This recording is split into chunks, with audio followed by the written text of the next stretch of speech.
ప్రతి దానిలో ఒక గందరగోళం సృష్టించి అంటే అసలు విషయాల నుంచి డైవర్ట్ అవ్వాలంటే ఏదో ఒక భయాందోళనలు సృష్టించాలి అన్నటువంటి. పోలవరం ప్రాజెక్ట్ దగ్గర ఫైళ్లు దగ్ధమైనవి, ఏదో ధవళేశ్వరం ఆఫీస్ దగ్గర దగ్ధమైనవి, తీసుకెళ్ళి తగలబెట్టారు. ఆ డిపార్ట్మెంట్ ఇప్పుడున్నది చంద్రబాబు గారు వచ్చిన తర్వాత వచ్చినటువంటి అధికారులే, ప్లస్ ఆ వ్యవస్థ అంతా అలవాటైనటువంటిదే.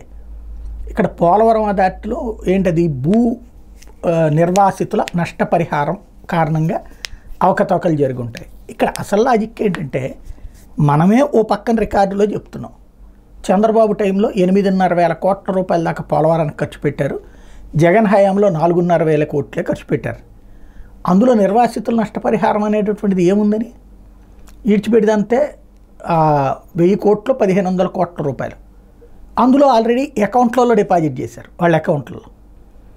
ఇంకా అక్కడ అందులో అవినీతి చేయడానికి ఏముంటుంది? రెండవది, అంతకుముందు గుర్తించిన నిర్వాసితులు కాకుండా కొత్త నిర్వాసితులు ఎక్కడ ఉన్నారని వాళ్ళకి ఇవ్వడానికి ప్రత్యేకించి అసలు నిర్వాసితుల గొడవ ఎప్పటి నుంచి జరుగుతూ ఉంది? 2014-19 మధ్యలో ప్రారంభమైనటువంటి గొడవ. దొంగ నిర్వాసితులు వచ్చారు, గోదావరి జిల్లాలో వాళ్ళని తీసుకొచ్చి అక్కడ పెట్టారు అన్నటువంటి వాళ్ళ దాని గురించినే కదా 50,000 నుంచి 1,00,000 అయ్యారు అన్నటువంటిది. అలాంటిది అకస్మాత్తుగా ఎక్కడి నుంచి వస్తుంది? ఇంకొకటి, ప్రతిదానికి కూడా బైబ్యాక్ ఉంటుంది కదా, ఫైల్ అనేది పేపర్ అనేటటువంటిది ఎదురుగుండా ఉండేది, మిగతాదంతా కూడా స్టోరేజీనే కదా ఉండేది. తిరుమల తిరుపతి దేవస్థానంలో అనొచ్చు, ఎందుకంటే వాళ్ళకి సంబంధించి స్టోరేజ్తో పాటు విడిగా ఫైల్ కూడా మెయింటైన్ చేస్తే. పోలవరం అది కేంద్ర ప్రభుత్వాన్ని, రూపాయి లెక్క అక్కడ చూపెట్టాల్సిందే, ఇక్కడ తీసుకోవడానికి లేదు. ఇంకోటి, అసలు తీసుకుందే 4,500,000 కోట్ల రూపాయలు అయితే అది ఖర్చు పెట్టిన దానికే బిల్లులకు సంబంధించి ఉంటాయి. వెంటనే అంటారు 8,500,000 కోట్ల రూపాయల దాకా. ఎస్, అది అంతకుముందు చంద్రబాబు టైంలో చేసిన పనులకి పెండింగ్లో ఉన్న బిల్లులు జగన్ వచ్చాక ఖర్చు పెట్టినటువంటి ఇచ్చినాయి ఆ బిల్లులు మెగా వాళ్ళకి పే చేసినటువంటి.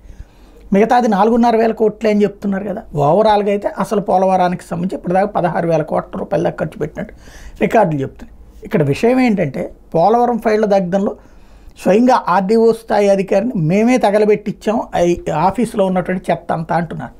అయితే ఇక్కడ అసలు లాజిక్ ఉందేంటంటే ప్రతి ఈ కంపెనీ ఆఫీసుల్లో కూడా ఈ అంటే ఈ పేపర్స్ని ముక్కలు చేసే మిషన్స్ ఉండాలి. అంటే పాడైపోయిన అవసరం లేని వాటిని ముక్కలు చేయడానికి మిషన్స్ ఉంటాయి, ఆ మిషన్స్లో పడేసి చెయ్యాలి.